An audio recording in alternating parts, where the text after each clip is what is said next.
ਪੌੜੀ ਸ਼ਬਦ ਪੜ੍ਹਦੇ ਹਾਂ ਗੁਰੂ ਗ੍ਰੰਥ ਸਾਹਿਬ ਜੀ ਦੇ ਅੰਦਰ। ਗੁਰੂ ਕੇ ਸਿੱਖੋ, ਜਦੋਂ ਕਿਸੇ ਮਨੁੱਖ ਨੇ ਨੀਵੇਂ ਪਾਸੇ ਤੋਂ ਉੱਚੇ ਪਾਸੇ ਨੂੰ ਜਾਣਾ ਹੋਵੇ ਤਾਂ ਉਸ ਨੂੰ ਪੌੜੀ ਦੀ ਜ਼ਰੂਰਤ ਪੈਂਦੀ ਹੈ। ਜਿਵੇਂ ਆਪਾਂ ਜ਼ਮੀਨ ਤੋਂ ਮਕਾਨ ਦੀ ਛੱਤ ਉੱਪਰ ਜਾਣਾ ਹੋਵੇ ਤਾਂ ਸਾਨੂੰ ਪੌੜੀ ਦੀ ਜ਼ਰੂਰਤ ਹੈ। ਇਸੇ ਤਰ੍ਹਾਂ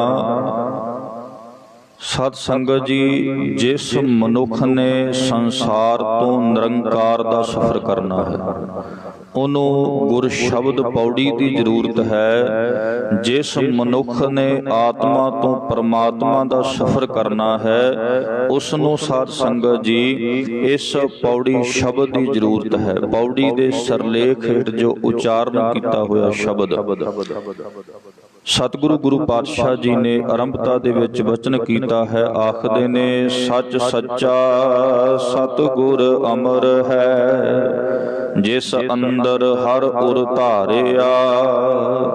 ਗੁਰੂ ਰਾਮਦਾਸ ਮਹਾਰਾਜ ਬਖਸ਼ਿਸ਼ ਕਰਦੇ ਨੇ, ਕਹਿੰਦੇ ਉਹ ਸੱਚਾ ਸਤਿਗੁਰੂ ਜਿਸ ਨੇ ਅਮਰ ਰੂਪ ਜੋ ਪਰਮਾਤਮਾ ਦਾ ਨਾਮ ਹੈ, ਸਦੀਵ ਰਹਿਣ ਵਾਲਾ ਹੈ, ਉਸ ਨੂੰ ਆਪਣੇ ਅੰਦਰ ਧਾਰਨ ਕਰ ਲਿਆ ਹੈ, ਉਸ ਦੇ ਨਾਲ ਆਪਣੀ ਲਿਵ ਜੋੜ ਲਈ ਹੈ।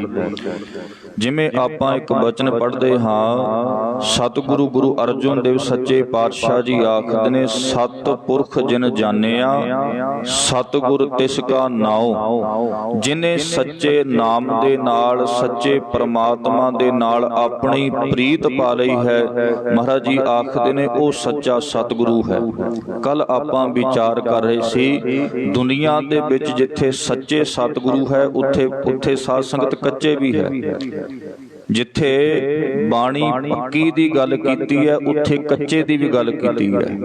ਜਦੋਂ ਆਪ ਜੀ ਆਨੰਦ ਸ਼ਬਦ ਦਾ ਪਾਠ ਕਰਦੇ ਹੋ ਤਾਂ ਉਸ ਵਿੱਚ ਮਹਾਰਾਜ ਸੱਚੇ ਪਾਤਸ਼ਾਹ ਨੇ ਸਾਨੂੰ ਬਕਾਇਦਾ ਇਹ ਗੱਲ ਆਖੀ ਹੈ ਕਿ ਕੱਚੀ ਬਾਣੀ ਤੋਂ ਆਪਣਾ ਬਚਾਅ ਰੱਖਣਾ ਹੈ। ਇਸੇ ਤਰ੍ਹਾਂ ਸਾਧ ਸੰਗਤ ਮਨੁੱਖ ਨੂੰ ਜਿਹੜੇ ਕੱਚੇ ਗੁਰੂ ਹੈ ਉਹਨਾਂ ਤੋਂ ਵੀ ਆਪਣਾ ਬਚਾਅ ਰੱਖਣਾ ਪਵੇਗਾ।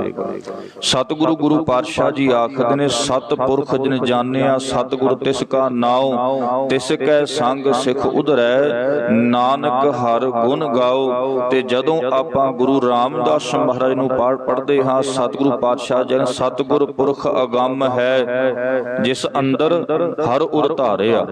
ਮਹਾਰਾਜ ਕਹਿੰਦੇ ਉਹ ਸਤਿਗੁਰੂ ਹੈ ਜਿਨੇ ਆਪਣੇ ਅੰਦਰ ਪਰਮਾਤਮਾ ਦੇ ਨਾਮ ਨੂੰ, ਅਕਾਲ ਪੁਰਖ ਨੂੰ ਸਾਧ ਸੰਗਤ ਵਸਾ ਲਿਆ ਹੈ। ਤੇ ਜਦੋਂ ਅਕਾਲ ਪੁਰਖ ਵਾਹਿਗੁਰੂ ਦਾ ਨਾਮ ਵਸ ਜਾਵੇ ਤਾਂ ਗੁਰੂ ਨਾਨਕ ਸਾਹਿਬ ਮਹਾਰਾਜ ਆਖਦੇ ਨੇ ਕਿ ਉਹ ਅਕਾਲ ਪੁਰਖ ਵਾਹਿਗੁਰੂ ਫਿਰ ਆਪਣਾ ਆਪ ਗੁਰੂ ਦੇ ਅੰਦਰ ਟਿਕਾ ਦਿੰਦਾ ਹੈ। ਸਾਧ ਸੰਗਤ ਪਾਤਸ਼ਾਹ ਜੀ ਆਖਦੇ ਨੇ, ਸਤਿਗੁਰ ਵਿੱਚ ਆਪ ਰਖਿਓਨ ਕਰ ਪ੍ਰਗਟ ਆਖ ਸੁਣਾਇਆ।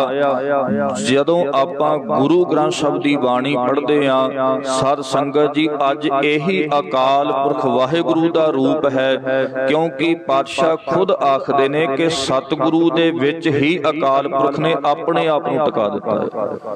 ਇਸ ਤੋਂ ਉੱਪਰ ਹੋਰ ਕੁਝ ਨਹੀਂ ਹੈ।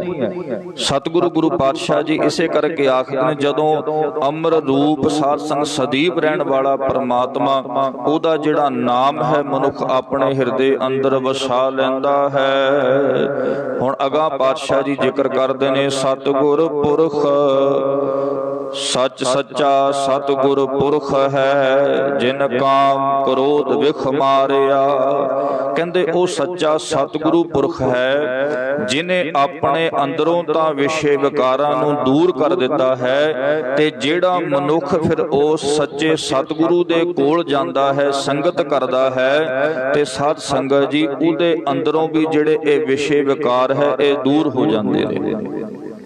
ਜਦੋਂ ਤੁਸੀਂ ਗੁਰੂ ਗ੍ਰੰਥ ਸਾਹਿਬ ਦੀ ਬਾਣੀ ਪੜ੍ਹੋ ਨਾ, ਸਭ ਤੋਂ ਪਹਿਲੇ ਨਾਮ ਦੇ ਉੱਪਰ ਜੇ ਕਿਸੇ ਵਿਸ਼ੇ ਦੀ, ਕਿਸੇ ਵਿਕਾਰ ਦੀ ਗੱਲ ਕੀਤੀ ਹੈ, ਉਹ ਕਾਮ ਦੀ ਗੱਲ ਕੀਤੀ ਹੈ।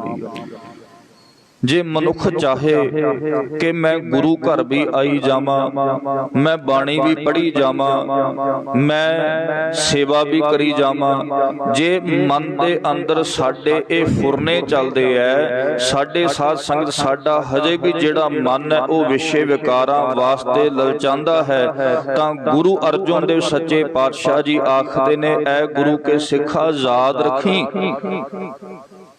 कि जे मनुख कोई कामी है तां पातशाह ने बचन कीता, हे कामं नरक विश्रामं बहु जोनी परमावण है, चित हरणं त्रैलोक गम्यं जप तप सील विदारण।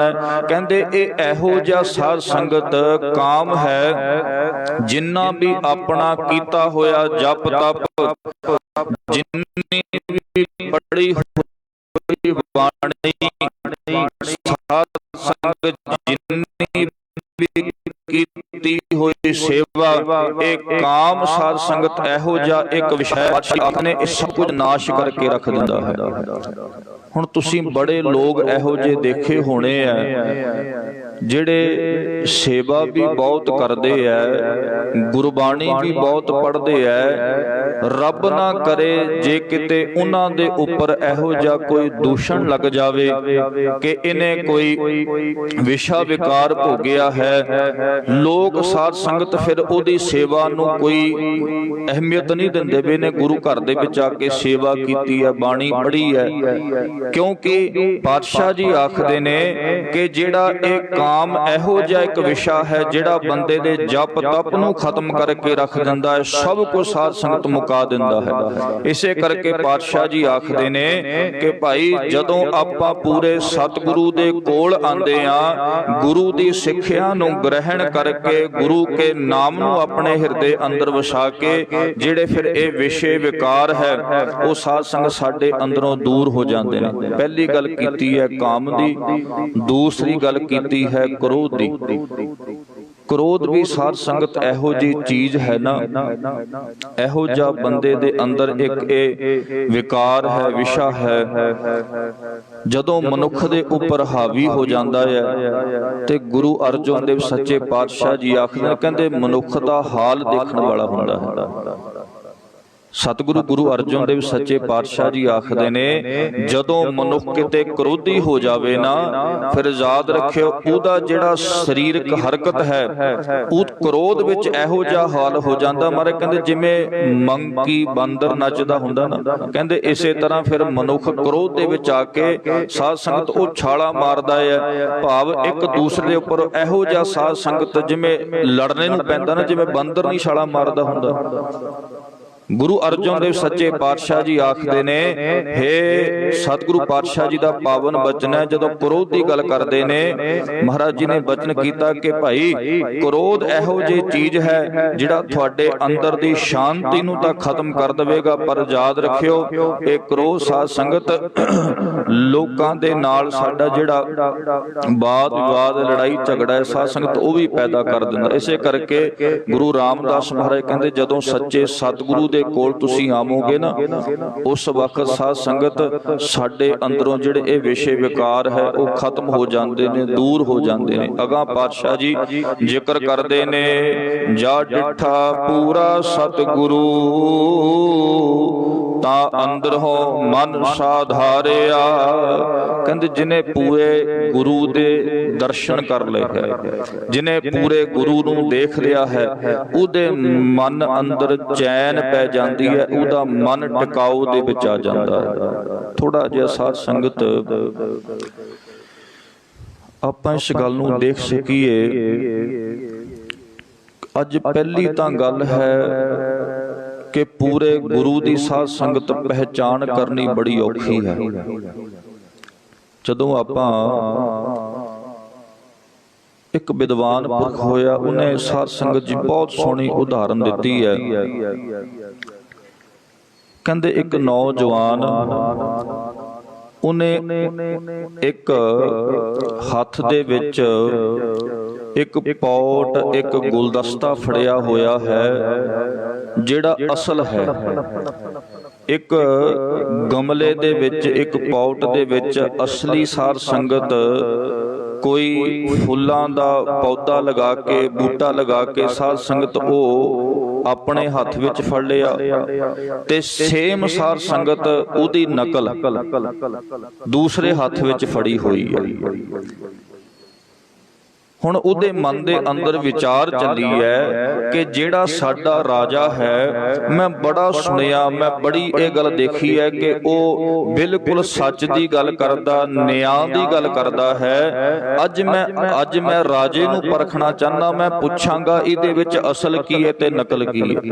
ਕਿਉਂਕਿ ਆ ਤੁਸੀਂ ਗੁਲਦਸਤੇ ਦੇਖਦੇ ਹੋ ਪਏ, ਸਾਧ ਸੰਗਤ ਅੱਜ ਖੂਬਹੂ ਉਹੋ ਜਿਹੇ ਬਣਾ ਦਿੱਤੇ ਜਾਂਦੇ ਜਿਵੇਂ ਅਸਲ ਹੁੰਦੇ ਆ। ਤੇ ਜਦੋਂ ਉਹ ਨੌਜਵਾਨ ਆਪਣੇ ਹੱਥਾਂ ਦੇ ਵਿੱਚ ਬਿਲਕੁਲ ਹੂਬਹੂ ਸਾਧ ਸੰਗਤ ਨਕਲ ਤੇ ਅਸਲ ਬਿਲਕੁਲ ਐਨ ਸੇਮ ਬਣਾਏ ਹੋਏ ਸੀ, ਤੇ ਉਹਨੂੰ ਵੀ ਭੁਲੇਖਾ ਲੱਗਦਾ ਸੀ। ਉਹਨੇ ਆਪਣੇ ਹੱਥ ਦੇ ਉੱਪਰ ਬਕਾਇਦਾ ਲਿਖਿਆ ਹੋਇਆ ਸੀ ਕਿ ਮੇਰੇ ਇਸ ਹੱਥ ਵਿੱਚ ਆ ਅਸਲ ਦਾ ਪੌਦਾ ਹੈ ਤੇ ਆ ਨਕਲ ਦਾ ਹੈ। ਤੇ ਜਦੋਂ ਉਹ ਦੋਨੇ ਪੌਦੇ ਲੈ ਕੇ, ਦੋਨੇ ਪੌਟ ਗੁਲਦਸਤੇ ਲੈ ਕੇ ਜਦੋਂ ਰਾਜ ਦਰਬਾਰ ਦੇ ਵਿੱਚ ਗਿਆ, ਤੇ ਰਾਜ ਦਰਬਾਰ ਵਿੱਚ ਜਾ ਕੇ ਰਾਜੇ ਨੂੰ, ਜਿੱਥੇ ਉਹਨੇ ਜਾ ਕੇ ਸਿਜਦਾ ਕੀਤਾ, ਸਿਰ ਝੁਕਾਇਆ, ਤੇ ਰਾਜੇ ਨੂੰ ਆਖਣ ਲੱਗਿਆ, ਕਹਿੰਦਾ ਜੀ ਮੈਂ ਤੁਹਾਡੀ ਬੜੀ ਪ੍ਰਸ਼ੰਸਾ ਸੁਣੀ ਹੈ, ਬੜੀ ਸ਼ੋਭਾ ਸੁਣੀ ਹੈ, ਤੁਸੀਂ ਮੇਰੇ ਇੱਕ ਸਵਾਲ ਦਾ ਜਵਾਬ ਦੇ ਸਕਦੇ ਹੋ? ਤੇ ਰਾਜਾ ਆਖਦਾ ਕਿ ਸਾਰੀ ਲੋਕ ਮੇਰੇ ਕੋਲ ਸਵਾਲ ਲੈ ਕੇ ਆਂਦੇ, ਮੈਂ ਜਵਾਬ ਦੇਣ ਨੂੰ ਬੈਠਾ, ਕੀ ਸਵਾਲ ਹੈ? ਤੇ ਉਹ ਨੌਜਵਾਨ ਆਖਣ ਲੱਗਿਆ, ਆ ਮੇਰੇ ਦੋਨੇ ਹੱਥਾਂ ਦੇ ਵਿੱਚ ਆ ਦੋ ਪੌਦੇ ਫੜੇ ਹੋਏ ਆ, ਬੂਟੇ ਫੜੇ ਹੋਏ ਆ, ਇਹਨਾਂ ਦੇ ਵਿੱਚ ਅਸਲ ਕਿਹੜਾ ਹੈ ਤੇ ਨਕਲ ਕਿਹੜਾ ਹੈ? ਜਦੋਂ ਇਹ ਗੱਲ ਕੀਤੀ ਨਾ, ਉਹ ਰਾਜਾ ਆਖਣ, ਕਹਿੰਦਾ ਕੋਈ ਗੱਲ ਨਹੀਂ ਬਈ, ਤੈਨੂੰ ਇਹ ਵੀ ਦੱਸ ਦਿੰਦੇ ਆ, ਤੂੰ ਥੋੜਾ ਸਮਾਂ ਬੈਠ, ਜਿਹੜੇ ਤੇਰੇ ਤੋਂ ਪਹਿਲਾਂ ਹੋਰ ਆਏ ਨੇ ਮੈਂ ਉਹਨਾਂ ਦਾ ਹੱਲ ਕਰਦੇ ਆ, ਬਾਅਦ ਵਿੱਚ ਜਦੋਂ ਤੇਰੀ ਵਾਰੀ ਆਵੇਗੀ ਤੈਨੂੰ ਦੱਸ ਦੇਣਾ। ਤੇ ਸਾਧ ਸੰਗਤ ਉਹ ਨੌਜਵਾਨ ਦਰਬਾਰ ਦੇ ਪਿੱਛੇ ਜਾ ਕੇ, ਜਿਹੜੇ ਲੋਕ ਆਏ ਸੀ ਉਹਨਾਂ ਦੇ ਪਿੱਛੇ ਜਾ ਕੇ ਬੈਠ ਗਿਆ। ਜਿਹੜੇ ਉਹ ਪੌਦੇ ਹੱਥ ਵਿੱਚ ਫੜੇ ਹੋਏ ਸੀ ਅਸਲ ਤੇ ਨਕਲ, ਉਹ ਰੱਖ ਦਿੱਤੇ ਆ। ਜਿਹੜੇ ਲੋਕ ਪਹਿਲਾਂ ਆਏ ਸੀ ਉਹਨਾਂ ਸਾਰੇ ਸਵਾਲਾਂ ਦਾ ਹੱਲ ਕਰਕੇ ਜਦੋਂ ਰਾਜੇ ਨੇ ਦੁਬਾਰਾ ਆਵਾਜ਼ ਮਾਰੀ ਕਿ ਐ ਨੌਜਵਾਨ ਹੁਣ ਅੱਗੇ ਆ ਜਾ, ਤੇ ਸਾਧ ਸੰਗਤ ਉਹ ਨੌਜਵਾਨ ਨੇ ਫਿਰ ਉਹ ਦੋਨੇ ਬੂਟੇ ਆਪਣੇ ਹੱਥਾਂ ਦੇ ਵਿੱਚ ਫੜੇ, ਹੱਥਾਂ ਦੇ ਵਿੱਚ ਫੜ ਕੇ ਫਿਰ ਜਦੋਂ ਰਾਜੇ ਦੇ ਅੱਗੇ ਗਿਆ, ਜਾ ਕੇ ਆਖਿਆ, ਹੁਣ ਦੱਸੋਗੇ ਇਹਦੇ ਵਿੱਚ ਅਸਲ ਕਿਹੜਾ ਤੇ ਨਕਲ ਕਿਹੜਾ ਹੈ? ਤੇ ਉਹ ਰਾਜਾ ਆਖਣ ਲੱਗਿਆ, ਕਹਿੰਦਾ ਹਾਂ ਦੱਸ ਦਿਨਾ, ਕੋਈ ਔਖੀ ਗੱਲ ਨਹੀਂ ਹੈ। ਤੇ ਰਾਜਾ ਆਖਣ ਲੱਗਿਆ, ਜਿਹੜਾ ਤੇਰੇ ਖੱਬੇ ਹੱਥ ਵਿੱਚ ਬੂਟਾ ਫੜਿਆ ਹੋਇਆ ਇਹ ਅਸਲ ਹੈ, ਤੇ ਜਿਹੜਾ ਤੇਰਾ ਸੱਜੇ ਹੱਥ ਵਿੱਚ ਇਹ ਨਕਲ ਹੈ। ਉਹ ਨੌਜਵਾਨ ਬੜਾ ਹੈਰਾਨ ਹੋਇਆ ਕਿ ਕਮਾਲ ਦੀ ਗੱਲ, ਮੈਂ ਲੈ ਕੇ ਆਇਆ ਹੈ ਤੇ ਮੈਨੂੰ ਭੁਲੇਖਾ ਲੱਗਦਾ ਸੀ, ਤੇ ਮੈਂ ਬਕਾਇਦਾ ਆਪਣੇ ਹੱਥ ਦੇ ਉੱਪਰ ਲਿਖਿਆ ਹੋਇਆ ਸੀ ਅਸਲ ਕਿਹੜਾ ਤੇ ਨਕਲ ਕਿਹੜਾ। ਰਾਜੇ ਨੂੰ ਫਿਰ ਆਖਣ ਲੱਗਿਆ, ਕਹਿੰਦਾ ਹਜੇ ਵੀ ਸੋਚ ਲਓ, ਹਜੇ ਵੀ ਸੋਚ ਲਓ, ਰਾਜ ਦਰਬਾਰ ਵਿੱਚ ਬੈਠੇ ਸਭਾ ਬੈਠੀ ਹੋਈ ਹੈ, ਜੇ ਤੁਹਾਡਾ ਸਵਾਲ ਇਹ ਗਲਤ ਹੋ ਗਿਆ, ਤੁਹਾਡਾ ਜਵਾਬ ਗਲਤ ਹੋ ਗਿਆ, ਤੇ ਤੁਹਾਨੂੰ ਸ਼ਰਮਸ਼ਾਰ ਹੋਣੇ ਪੈਣਾ। ਹਜੇ ਵੀ ਵਕਤ ਹੈ, ਇੱਕ ਵਾਰੀ ਸੋਚ ਕੇ ਧਿਆਨ ਦੇ ਨਾਲ ਜਵਾਬ ਦਿਓ, ਉਹਦੇ ਵਿੱਚ ਅਸਲ ਕਿਹੜਾ ਤੇ ਨਕਲ ਕਿਹੜਾ ਹੈ। ਰਾਜੇ ਨੇ ਫਿਰ ਆਖ ਦਿੱਤਾ, ਕਹਿੰਦਾ ਜਿਹੜਾ ਤੇਰੇ ਖੱਬੇ ਹੱਥ ਵਿੱਚ ਹੈ ਇਹ ਅਸਲ ਹੈ ਤੇ ਸੱਜੇ ਹੱਥ ਵਿੱਚ ਨਕਲ ਹੈ। ਉਹ ਨੌਜਵਾਨ ਆਖਣ ਲੱਗਿਆ, ਕਹਿੰਦਾ ਹਾਂ ਜੀ, ਜਦੋਂ ਆਪਣੇ ਹੱਥਾਂ ਵੱਲ ਦੇਖਿਆ, ਕਹਿੰਦਾ ਬਿਲਕੁਲ ਤੁਹਾਡਾ ਜਵਾਬ ਸਹੀ ਹੈ। ਹੁਣ ਨੌਜਵਾਨ ਨੇ ਪੁੱਛਿਆ, ਕਹਿੰਦਾ ਜੀ ਇੱਕ ਗੱਲ ਦੱਸੋ, ਮੈਂ ਆਂਦੇ ਹੋਏ ਜਿੰਨਿਆਂ ਨੂੰ ਪੁੱਛਿਆ ਉਹਨਾਂ ਨੇ ਇਸ ਗੁਲਦਸਤੇ ਨੂੰ ਟੋ ਕੇ ਫੜ ਕੇ ਦੇਖਿਆ, ਪਰਖ ਕੇ ਦੇਖਿਆ ਹੈ, ਤੁਸੀਂ ਦੂਰ ਬੈਠ ਕੇ ਕਿਵੇਂ ਦੱਸ ਦਿੱਤਾ ਕਿ ਇਹਦੇ ਵਿੱਚ ਅਸਲ ਕਿਹੜਾ ਤੇ ਨਕਲ ਕਿਹੜਾ ਹੈ?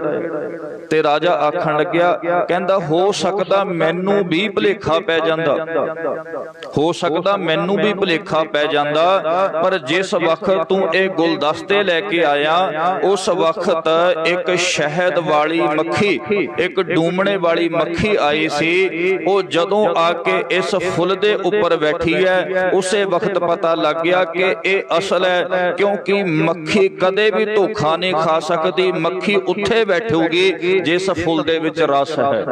ਜਿਸ ਫੁੱਲ ਦੇ ਵਿੱਚ ਕੋਈ ਸਾਧ ਸੰਗਤ ਰਸ ਹੈ, ਮੱਖੀ ਉੱਥੇ ਜਾ ਕੇ ਬੈਠਦੀ ਹੈ। ਮਨੁੱਖ ਧੋਖਾ ਖਾ ਸਕਦਾ, ਸਾਧ ਸੰਗਤ ਮੱਖੀ ਧੋਖਾ ਨਹੀਂ ਖਾ ਸਕਦੀ। ਸਤਿਗੁਰੂ ਗੁਰੂ ਪਾਤਸ਼ਾਹ ਜੀ ਸਾਨੂੰ ਆਖਦੇ ਨੇ, ਜਿਸ ਵਕਤ ਸਿੱਖਾ ਤੇਰੀ ਅੱਖ ਮੱਖੀ ਵਾਲੀ ਹੋ ਗਈ ਹੈ, ਤੂੰ ਅਸਲ ਸਤਿਗੁਰੂ ਦੀ ਪਹਿਚਾਣ ਕਰ ਸਕਦਾ ਹੈ। ਜਿਵੇਂ ਆਪਾਂ ਬਾਬਾ ਮੱਖਣ ਸ਼ਾਹ ਲਵਾਣੇ ਦੀ ਗੱਲ ਕਰਦੇ ਹਾਂ, ਜਦੋਂ ਮੱਖਣ ਸ਼ਾਹ ਲਵਾਣਾ ਗੁਰੂ ਪਾਤਸ਼ਾਹ ਦੇ ਕੋਲ ਬਾਬਾ ਬਕਾਲਾ ਸਾਹਿਬ ਆਇਆ, ਬੜੇ ਲੋਕ ਸੀ ਗੱਦੀਆਂ ਲਾ ਕੇ ਬੈਠੇ, ਬੜੇ ਲੋਕ ਸੀ ਸਾਧ ਸੰਗਤ ਉੱਥੇ ਆ ਕੇ ਬੈਠੇ। ਪਰ ਜਦੋਂ ਸਾਧ ਸੰਗਤ ਗੁਰੂ ਤੇਗ ਬਹਾਦਰ ਸੱਚੇ ਪਾਤਸ਼ਾਹ ਦੇ ਕੋਲ ਗਿਆ, ਜਾ ਕੇ ਦਰਸ਼ਨ ਕੀਤੇ, ਮਨ ਨੂੰ ਧਰਵਾਸ ਆ ਗਿਆ, ਧੀਰਜ ਆ ਗਿਆ, ਤੇ ਸਾਧ ਸੰਗਤ ਉੱਚੇ ਚੜ ਕੇ ਇਹ ਆਵਾਜ਼ ਮਾਰ ਦਿੱਤੀ ਕਿ ਗੁਰੂ ਲਾਧੋ ਰੇ, ਗੁਰੂ ਲਾਧੋ ਰੇ।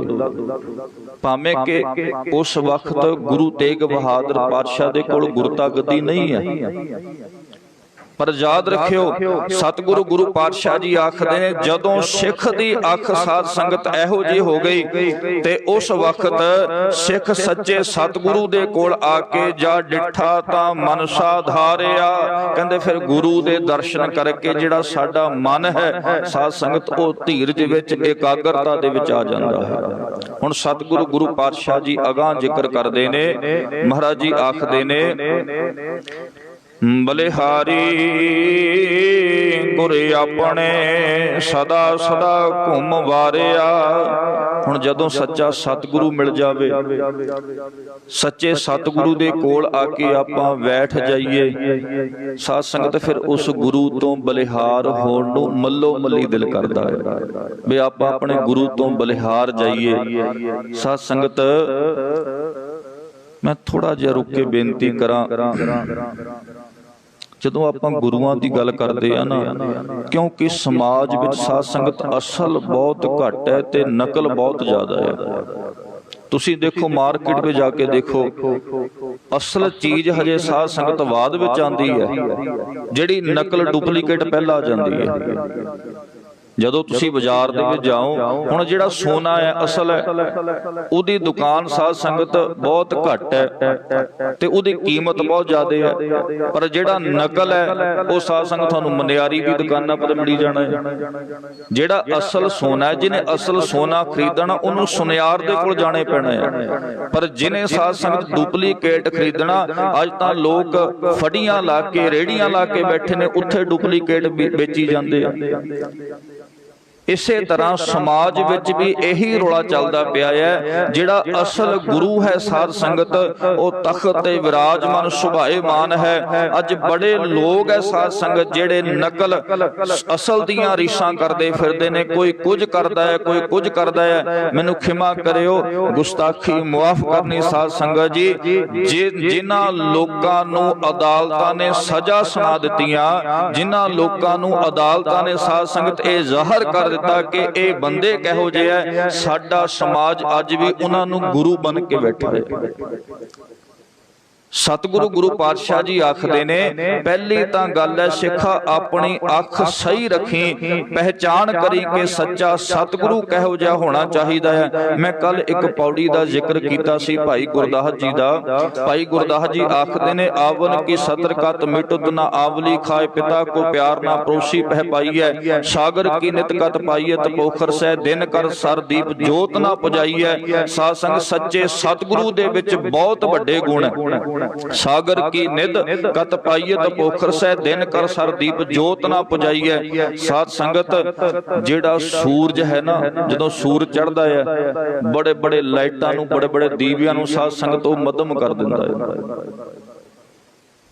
ਜਿਹੜਾ ਸਾਧ ਸੰਗਤ ਸਾਨੂੰ ਸਾਗਰ ਦੇ ਵਿੱਚੋਂ ਆਨੰਦ ਮਿਲਣਾ ਹੈ, ਸਾਗਰ ਦੇ ਵਿੱਚੋਂ ਪਾਣੀ ਮਿਲਣਾ ਹੈ, ਉਹ ਖੂਹਾਂ ਦੇ ਵਿੱਚੋਂ ਸਾਧ ਸੰਗਤ ਸਾਡੀ ਲੋੜ ਨਹੀਂ ਪੂਰੀ ਹੋ ਸਕਦੀ। ਇੱਕ ਖੂਹ ਹੈ, ਖੂਹ ਦਾ ਇੱਕ ਦਾਇਰਾ ਹੈ। ਸਾਧ ਸੰਗਤ ਖੂਹ ਕੁਝ ਕੁ ਲੋਕਾਂ ਨੂੰ ਪਾਣੀ ਦੇ ਸਕਦਾ ਹੈ, ਪਰ ਜਿਹੜਾ ਸਾਗਰ ਸਾਧ ਸੰਗਤ ਐਡਾ ਵਿਸ਼ਾਲ ਹੈ, ਸਾਗਰ ਦੇ ਵਿੱਚੋਂ ਸਾਧ ਸੰਗਤ ਆਪਾਂ ਬਹੁਤ ਕੁਝ ਕਰ ਸਕਦੇ ਹਾਂ। ਇਸੇ ਤਰ੍ਹਾਂ ਭਾਈ ਗੁਰਦਾਸ ਆਖਦੇ ਨੇ, ਜਿਹੜਾ ਸੱਚਾ ਸਤਿਗੁਰੂ ਹੈ, ਇੱਕ ਸਾਗਰ ਦੀ ਤਰ੍ਹਾਂ ਹੈ, ਸੱਚਾ ਸਤਿਗੁਰੂ ਸਾਧ ਸੰਗਤ ਇੱਕ ਸੂਰਜ ਦੀ ਤਰ੍ਹਾਂ ਹੈ। ਜਦੋਂ ਸੂਰ ਚੜ੍ਹਦਾ, ਬੜੇ ਬੜੇ ਸਾਧ ਸੰਗਤ ਜਿਹੜੇ ਦੀਵੇ ਹੈ, ਲੋਕ ਆਪਣੇ ਘਰਾਂ ਦੀਆਂ ਲਾਈਟਾਂ ਬੰਦ ਕਰਦੇ ਨੇ। ਹੁਣ ਸੂਰ ਚੜ੍ਹ ਗਿਆ, ਲੋੜ ਨਹੀਂ ਹੈ ਲਾਈਟਾਂ ਦੀ।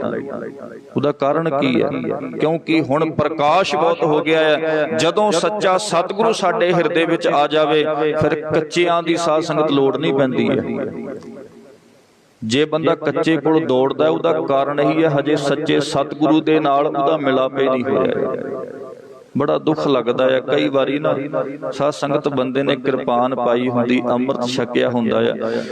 ਮੈਂ ਅਕਸਰ ਸਟੇਜ ਤੇ ਬੇਨਤੀ ਕਰਦਾ ਕਿ ਸਿੱਖਾ, ਕਿਸ ਮੂੰਹ ਦੇ ਨਾਲ ਤੂੰ ਗੁਰੂ ਨੂੰ ਜਵਾਬ ਦਊਂਗਾ ਜਦੋਂ ਅੰਮ੍ਰਿਤ ਛਕ ਕੇ ਸਾਧ ਸੰਗਤ ਕੋਈ ਬੰਦਾ ਦੇਰਿਆਂ ਨੂੰ ਪੂਜਦਾ ਫਿਰਦਾ ਹੈ, ਕੋਈ ਬੰਦਾ ਮੱਠਾਂ ਤੇ ਜਾ ਕੇ ਮੱਥੇ ਟੇਕਦਾ ਹੈ, ਕੋਈ ਬੰਦਾ ਅੱਜ ਵੀ ਵਰਤਾਂ ਦੇ ਵਿੱਚ ਤੁਰਿਆ ਹੋਇਆ ਹੈ, ਕੋਈ ਕੁਝ ਕਰਦਾ ਪਿਆ ਹੈ। ਕਿਵੇਂ ਜਵਾਬ ਦੇਵਾਂਗੇ? ਸਾਧ ਸੰਗਤ ਜਦੋਂ ਅੰਮ੍ਰਿਤ ਛਕਿਆ ਸੀ ਨਾ, ਉਸ ਵਕਤ ਪੰਜ ਪਿਆਰਿਆਂ ਨੇ ਵਕਾਇਦਾ ਗੁਰੂ ਗ੍ਰੰਥ ਸਾਹਿਬ ਦੀ ਹਜ਼ੂਰੀ ਦੇ ਵਿੱਚ ਜਿੱਥੇ ਅੰਮ੍ਰਿਤ ਛਕਾਇਆ, ਅਰਦਾਸ ਵੀ ਕੀਤੀ ਸੀ, ਸੱਚੇ ਪਾਤਸ਼ਾਹ ਅੱਜ ਤੋਂ ਆਹ ਪ੍ਰਾਣੀ ਤੇਰਾ ਹੈ, ਤੇਰਾ ਇਹਨੇ ਅੰਮ੍ਰਿਤ ਛਕ ਲਿਆ ਹੈ। ਤੇ ਸਾਧ ਸੰਗਤ ਵਕਾਇਦਾ ਪੰਜ ਪਿਆਰੇ ਨੇ ਗੱਲ ਵੀ ਆਖੀ ਸੀ, ਗੁਰੂ ਕੇ ਸਿੱਖਾ ਅੱਜ ਤੋਂ ਬਾਅਦ ਜਿਹੜਾ ਤੇਰਾ ਸੀਸ ਹੈ ਉਹ ਗੁਰੂ ਗ੍ਰੰਥ ਸਾਹਿਬ ਦੇ ਅੱਗੇ ਹੀ ਝੁਕਣਾ ਚਾਹੀਦਾ, ਹੋਰ ਪਾਸੇ ਨਹੀਂ ਹੈ।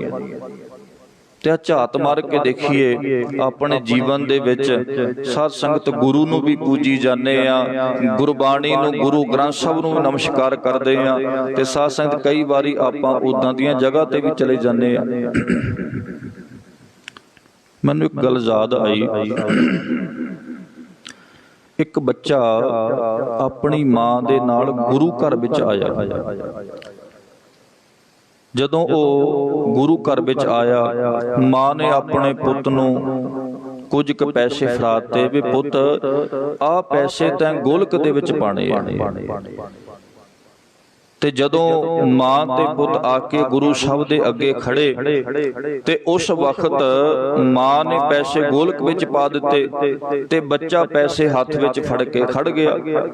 ਤੇ ਮਾਂ ਨੇ ਫਿਰ ਇਸ਼ਾਰਾ ਕੀਤਾ, ਪੁੱਤ ਇਹ ਪੈਸੇ ਗੋਲਕ ਵਿੱਚ ਪਾਣੇ ਐ, ਗੋਲਕ ਵਿੱਚ ਪਾ ਕੇ ਮੇਰਾ ਪੁੱਤ ਤੂੰ ਨਮਸਕਾਰ ਕਰ ਲੈ।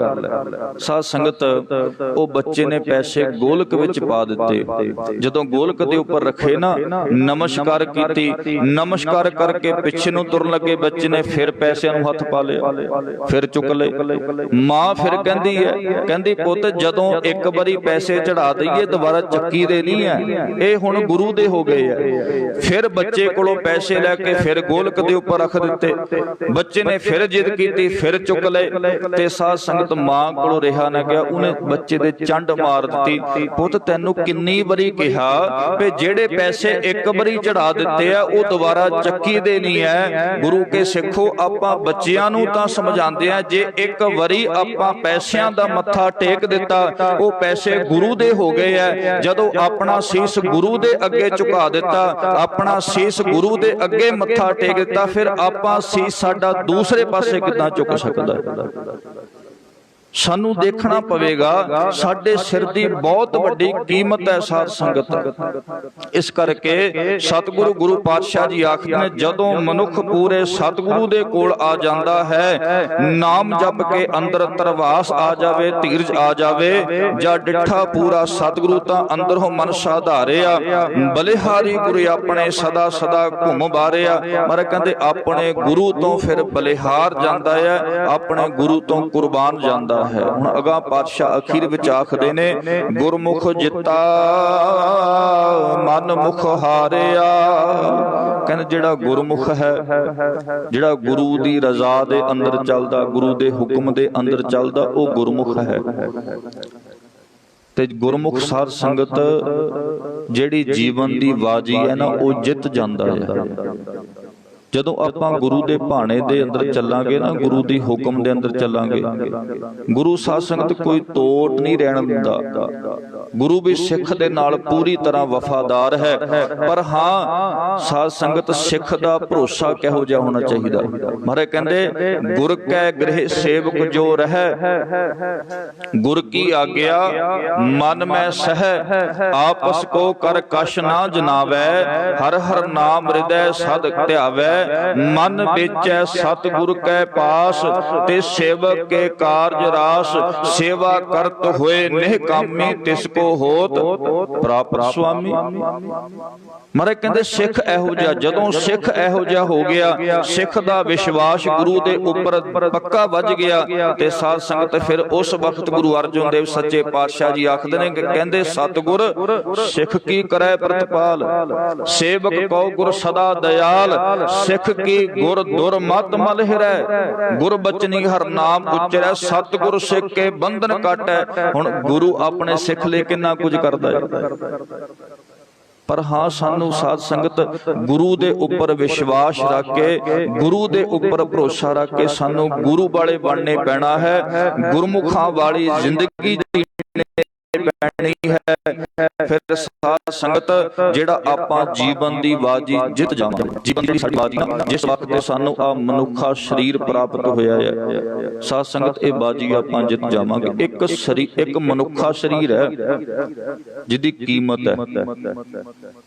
ਸਾਧ ਸੰਗਤ ਜੀ ਤੁਸੀਂ ਗੁਰੂ ਦਰਬਾਰ ਵਿੱਚ ਬੈਠੇ ਹੋ ਨਾ, ਤੁਹਾਨੂੰ ਕੋਈ ਗੁਰੂ ਦਰਬਾਰ ਵਿੱਚੋਂ ਬਾਹਰ ਨਹੀਂ ਕੱਢ ਸਕਦਾ। ਜੇ ਗੁਰੂ ਦਰਬਾਰ ਵਿੱਚ ਸਾਧ ਸੰਗਤ ਕੋਈ ਪਸ਼ੂ ਆ ਜਾਵੇ, ਕੋਈ ਕੁੱਤਾ ਆ ਜਾਵੇ, ਉਸੇ ਵਕਤ ਆਪਾਂ ਕਹਿੰਦੇ ਬਾਹਰ ਕੱਢੇ, ਇਹਦਾ ਕੀ ਕੰਮ ਹੈ ਗੁਰੂ ਦਰਬਾਰ ਵਿੱਚ। ਹੁਣ ਸਾਨੂੰ ਸੋਚਣਾ ਪਵੇਗਾ ਵੀ ਸਾਧ ਸੰਗਤ ਜੀ ਬੜੇ ਲੋਕ ਆਖ ਦਿੰਦੇ ਆ ਕਿ ਨਹੀਂ ਜਿਹੜੇ ਪਸ਼ੂ ਆ, ਪਸ਼ੂਆਂ ਦੇ ਅੰਦਰ ਵੀ ਖੂਨ ਹੈ, ਪਸ਼ੂ ਵੀ ਚਾਰਾ ਖਾਂਦੇ ਆ, ਪਸ਼ੂ ਵੀ ਬੱਚੇ ਜੰਮਦੇ ਆ, ਸਭ ਕੁਝ ਕਰਦੇ ਆ, ਪਰ ਜਿਹੜੀ ਕਦਰ ਸਾਧ ਸੰਗਤ ਮਨੁੱਖ ਦੀ ਹੈ ਨਾ, ਜਿਹੜੀ ਕੀਮਤ ਮਨੁੱਖ ਦੀ ਆ, ਪਸ਼ੂਆਂ ਦੀ ਨਹੀਂ ਹੈ। ਇਸ ਕਰਕੇ ਆਪਾਂ ਆਪਣੇ ਅੰਦਰ ਝਾਤ ਮਾਰ ਕੇ ਦੇਖੀਏ, ਸਾਡਾ ਜੀਵਨ ਬਹੁਤ ਉੱਚਾ ਹੈ। ਆਪਾਂ ਸਾਧ ਸੰਗਤ ਆਪਣੀ ਜ਼ਿੰਦਗੀ ਨੂੰ ਬਹੁਤ ਉੱਚਾ ਕਰਨਾ, ਜੀਵਨ ਦੀ ਬਾਜੀ ਜਿੱਤਣੀ ਹੈ।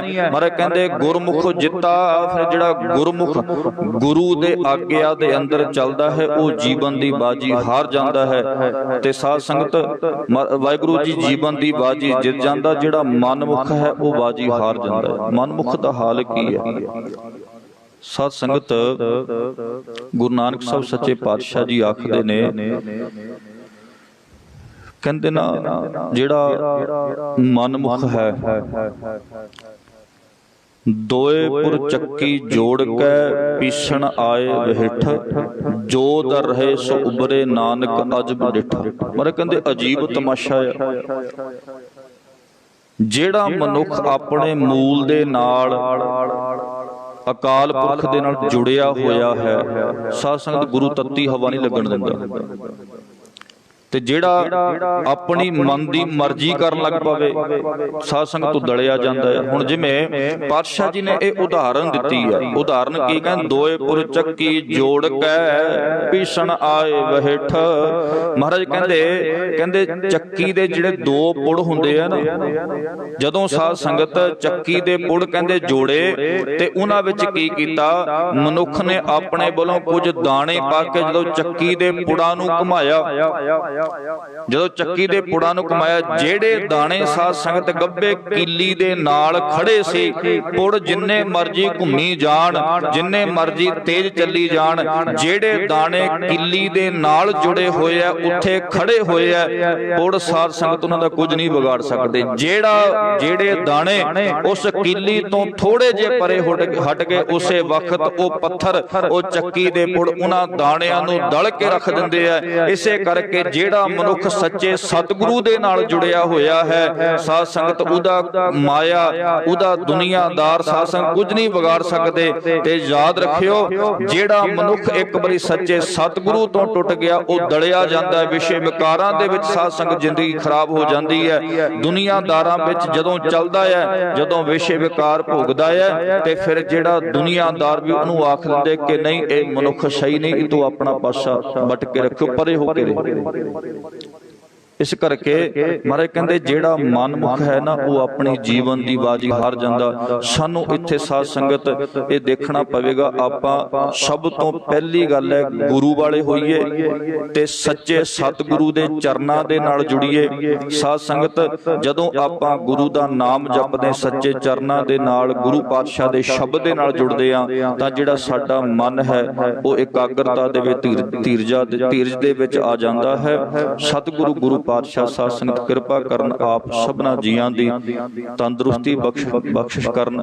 ਮੈਂ ਫਿਰ ਬੇਨਤੀ ਕਰਾਂ, ਆਪ ਸੰਗਤ ਬਹੁਤ ਹੀ ਵੱਡਿਆਂ ਕਰਮਾਂ ਵਾਲੇ ਸਾਧ ਸੰਗਤ ਜੋ ਅੰਮ੍ਰਿਤ ਵੇਲੇ ਗੁਰੂ ਦਰਬਾਰ ਵਿੱਚ ਪਹੁੰਚ ਕੇ ਨਾ ਗੁਰੂ ਕੀ ਬਾਣੀ ਨੂੰ ਸ਼ਰਵਣ ਕਰਦੇ ਹੋ, ਗੁਰਮਤਿ ਵਿਚਾਰਾਂ ਨੂੰ ਸ਼ਰਵਣ ਕਰਦੇ ਹੋ। ਇਹ ਸਾਧ ਸੰਗਤ ਤੁਹਾਡੇ ਕਰਮ ਬਹੁਤ ਚੰਗੇ ਹੈ ਤੇ ਤੁਸੀਂ ਆਪਣੇ ਕਰਮ ਅਗਾਂਹ ਵਾਸਤੇ ਹੋਰ ਚੰਗੇ ਲਿਖ ਰਹੇ ਹੋ। ਚਲੋ ਸਮਾਂ ਨਹੀਂ ਹੈ, ਕਰਮ ਸਾਧ ਸੰਗਤ ਕੀ ਹੈ, ਸਾਡੇ ਜੀਵਨ ਵਿੱਚ ਕਿਵੇਂ ਕੰਮ ਕਰਦਾ ਹੈ। ਤੇ ਇੱਕ ਬੇਨਤੀ ਕਰਦੇ ਹਾਂ, ਜਿਹੜੇ ਮਨੁੱਖ ਕਹਿੰਦੇ ਨਾ ਵੀ ਕਰਮ ਦਾ ਕੋਈ ਲੈਣਾ ਦੇਣਾ ਨਹੀਂ ਹੈ, ਵੀ ਕਰਮ ਕੁਝ ਨਹੀਂ ਹੁੰਦਾ, ਨਹੀਂ ਸਾਧ ਸੰਗਤ, ਕਰਮ ਦਾ ਵੀ ਬਹੁਤ ਵੱਡਾ ਲੈਣਾ ਦੇਣਾ ਹੈ। ਮੈਨੂੰ ਇੱਕ ਗੱਲ ਯਾਦ ਆਈ ਹੈ, ਸੰਤ ਸਿੰਘ ਮਸਕੀਨ ਉਹ ਇੱਕ ਵਾਰੀ ਕਥਾ ਕਰਦੇ ਸੀ, ਕਥਾ ਕਰਦੇ ਉਹਨਾਂ ਨੇ ਕਰਮ ਦੀ ਗੱਲ ਕੀਤੀ ਹੈ। ਸਾਧ ਸੰਗਤ ਇੱਕ ਨੌਜਵਾਨ ਨਾ ਜਦੋਂ ਕਥਾ ਦੀ ਸਮਾਪਤੀ ਹੋਈ, ਇੱਕ ਛੋਟਾ ਜਿਹਾ ਬੱਚਾ ਲੈ ਕੇ ਨਾ ਸੰਤ ਸਿੰਘ ਮਸਕੀਨ ਉਹਨਾਂ ਦੇ ਅੱਗੇ ਲਿਆ ਕੇ ਰੱਖ ਦਿੱਤਾ। ਕਹਿੰਦੇ ਤੁਸੀਂ ਆਖਦੇ ਪਏ ਨਹੀਂ ਕਰਮ ਦਾ ਕੋਈ ਲੈਣਾ ਦੇਣਾ ਨਹੀਂ, ਸਭ ਕੁਛ ਇੱਥੇ ਹੀ ਹੈ ਜੋ ਹੈਗਾ। ਕਹਿੰਦੇ ਇੱਕ ਗੱਲ ਦੱਸੋ ਬਈ, ਜਿਹੜਾ ਆਹ ਬੱਚਾ ਹੈ, ਛੋਟਾ ਬੱਚਾ ਹੈ, ਇਹ ਹੁਣ ਪੈਦਾ ਹੋਇਆ, ਇਹਨੂੰ ਇੱਕ ਹਫ਼ਤਾ ਹੋ ਗਿਆ, ਬਈ ਇਹਨੇ ਕਿਹੜਾ ਇਹੋ ਜਿਹਾ ਪਾਪ ਕਰ ਦਿੱਤਾ, ਕਿਹੜਾ ਇਹੋ ਜਿਹਾ ਇਹਨੇ ਗੁਨਾਹ ਕਰ ਦਿੱਤਾ, ਇਸ ਬੱਚੇ ਦੀਆਂ ਜਿਹੜੀਆਂ ਅੱਖਾਂ ਹਜੇ ਉਹ ਵੀ ਪੂਰੀਆਂ ਨਹੀਂ ਬਣੀਆਂ। ਇਸ ਬੱਚੇ ਦੇ ਵਿੱਚ ਹੁਣ ਤੁਸੀਂ ਜਾਓ ਭਗਤ ਪੂਰਨ ਸਿੰਘ ਪਿੰਗਲਵਾੜਾ ਸਾਧ ਸੰਗਤ, ਕਿੰਨੇ ਬੱਚੇ ਆ ਉੱਥੇ ਜਿਹੜੇ ਅਪੰਗ ਹੈ, ਕਈ ਸਾਧ ਸੰਗਤ ਦਿਮਾਗੀ ਤੌਰ ਤੇ ਠੀਕ ਨਹੀਂ ਹੈ, ਤੇ ਉਹ ਅੱਜ ਉੱਥੇ ਸਾਰੇ ਉਹਨਾਂ ਦੀ ਸੇਵਾ ਹੋ ਰਹੀ ਹੈ। ਇਹ ਗੱਲ ਯਾਦ ਰੱਖਿਓ, ਜੇਹਾ ਬੀਜੈ ਸੋ ਲੁਣੈ, ਕਰਮਾ ਸੰਧੜਾ ਖੇਤ। ਸਾਧ ਸੰਗਤ ਆਪਾਂ ਜਿਹੋ ਜਿਹਾ ਬੀਜਾਂਗੇ ਸਾਨੂੰ ਉਹੋ ਜਿਹਾ ਵੱਢਣੇ ਪੈਣਾ ਹੈ। ਇਹ ਗੱਲ ਪੱਕੀ ਹੈ ਕਿ ਜਦੋਂ ਸਾਧ ਸੰਗਤ ਆਪਾਂ ਸੰਸਾਰ ਵਿੱਚ ਇੱਥੇ ਕਰਮ ਕਰਦੇ ਆ, ਕਈ ਕਰਮ ਇੱਥੇ ਭੋਗੇ ਜਾ ਸਕਦੇ ਆ ਸਾਧ ਸੰਗਤ, ਉਹਨਾਂ ਦੇ ਅਕੋਰਡਿੰਗ ਜੋ ਚੰਗਾ ਮਾੜਾ ਸਾਨੂੰ ਉਹ ਮਿਲ ਸਕਦਾ ਹੈ। ਪਰ ਜੇ ਸਾਧ ਸੰਗਤ ਕਰਮ ਸਾਡੇ ਵਧੇ ਹੋਣ, ਪਾਪ ਬੰਦੇ ਨੇ ਜ਼ਿਆਦਾ ਕੀਤੇ ਹੋਣ, ਕਈ ਵਾਰੀ ਦੂਸਰੇ ਜਨਮ ਵਿੱਚ ਭੁਗਤਣੇ ਪੈਂਦੇ। ਇਸੇ ਕਰਕੇ ਸਾਧ ਸੰਗਤ ਸਤਿਗੁਰੂ ਗੁਰੂ ਪਾਤਸ਼ਾਹ ਜੀ ਨੂੰ ਮੈਂ ਇਹ ਬੇਨਤੀ ਕਰਾਂਗਾ, ਤੁਹਾਡੇ ਕਰਮ ਬਹੁਤ ਚੰਗੇ ਆ। ਆਪ ਜੀ ਗੁਰੂ ਦਰਬਾਰ ਵਿੱਚ ਆ ਕੇ ਬੈਠੇ, ਅੰਮ੍ਰਿਤ ਬਾਣੀ ਸ਼ਰਵਣ ਕੀਤੀ ਹੈ, ਗੁਰਮਤਿ ਵਿਚਾਰਾਂ ਸ਼ਰਵਣ ਕੀਤੀਆਂ। ਪਾਤਸ਼ਾਹ ਕਿਰਪਾ ਕਰਨ, ਤੁਹਾਡੀ ਪਰਿਵਾਰਾਂ ਦੀ, ਬੱਚਿਆਂ ਦੀ, ਸਾਰਿਆਂ ਦੀ ਚੜ੍ਹਦੀ ਕਲਾ ਹੋਵੇ, ਨਗਰ ਦੀ ਚੜ੍ਹਦੀ ਕਲਾ ਹੋਵੇ। ਆਪਾਂ ਇਦਾਂ ਮਿਲ ਕਰਕੇ ਬੈਠ ਕੇ ਗੁਰਮਤਿ ਵਿਚਾਰਾਂ ਕਰ ਸਕੀਏ। ਸਮਾਂ ਸਮਾਪਤ ਹੈ, ਬੇਨਤੀ ਪ੍ਰਵਾਨ ਕਰਨੀ ਜੀ। ਆਓ ਆਪਾਂ ਹੁਣ ਸ਼ਬਦ ਦਾ ਪਾਠ ਸ਼ਰਵਣ ਕਰੀਏ। ਬੁਲਾਓ ਜੀ ਫਤਿਹ। ਵਾਹਿਗੁਰੂ ਜੀ ਕਾ ਖਾਲਸਾ, ਵਾਹਿਗੁਰੂ ਜੀ ਕੀ ਫਤਿਹ। ਰਾਮ ਕਲੀ ਮਹਿਲਾ ਤੀਜਾ, ਆਨੰਦ ਇੱਕ ਓੰਕਾਰ, ਸਤਿਗੁਰ ਪ੍ਰਸਾਦ। ਆਨੰਦ ਪਿਆ ਮੇਰੀ ਮਾਏ, ਸਤਿਗੁਰੂ ਮੈਂ ਸਤਿਗੁਰ ਤਾਂ ਪਾਇਆ, ਸਹਿਜ ਸੇਤੀ ਮਨ ਵਜੀਆਂ ਵਾ। ਰਾਗ ਰਤਨ ਪਰਵਾਰ ਭਰੀਆਂ, ਸ਼ਬਦ ਗਾਵਨ ਸ਼ਬਦੋ ਤੰਗਾਵੋ, ਹਾਰੀ ਕੇਰਾ ਮਨ ਜਨੀਵ। ਕਹਿ ਨਾਨਕ ਆਨੰਦ ਹੋਆ ਸਤਿਗੁਰੂ ਮੈਂ, ਏ ਮਨ ਮੇਰਿਆ ਤੂੰ ਸਦਾ ਰਹੋ ਹਰ। ਹਰ